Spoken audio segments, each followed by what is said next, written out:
During the fall of 1845, one of Hillsdale College's first notable alumni, the poet Will Carleton, was born. At the time, the college had barely been around for a year. Carleton was bold, independent, and thoughtful. Will Carleton should also be characterized as a private, sensitive man, whose poetry reflected this.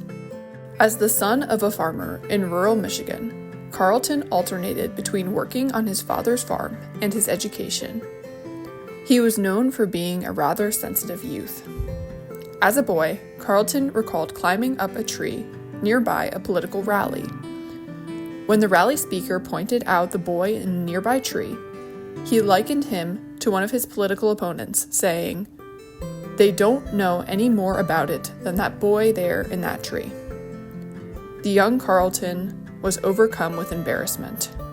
Carleton remarked, "At home, I had no sympathy. They told me I should have stayed and fought it out, not knowing that my sensitiveness at the time was positively abnormal." As a freshman at Hillsdale College, Carleton had a roommate, but after 5 weeks, he decided to move so that he could be alone. As a student, Carleton became known as the poet by his classmates. And to the great joy of the college president, Carleton read aloud his poem, Rifts in the Cloud, at his commencement. Carleton was a poet, a journalist, and a lecturer.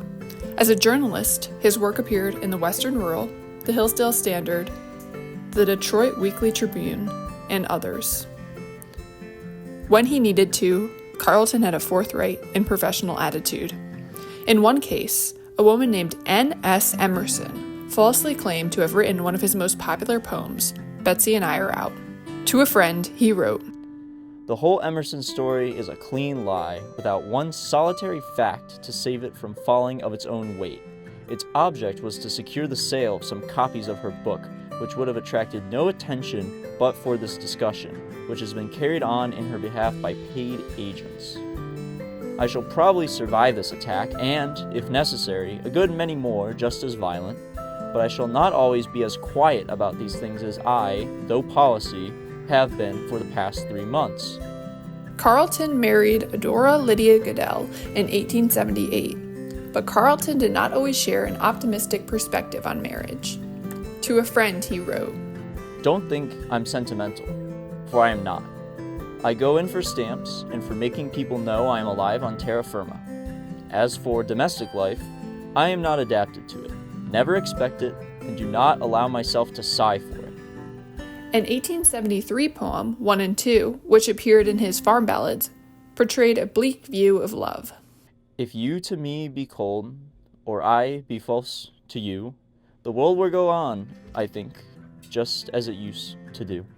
Carleton died in the winter of 1912. Toward the end of his life, he refused to remain bedridden, opting instead to continue a lecture tour, which he had begun earlier that year. After his death, Harper's Weekly published an article which stated, "With the passing of Will Carleton, America loses the most popular of her poets, and the one whose writing have been more widely read and appreciated than those of any poet since the days of Whittier and Longfellow."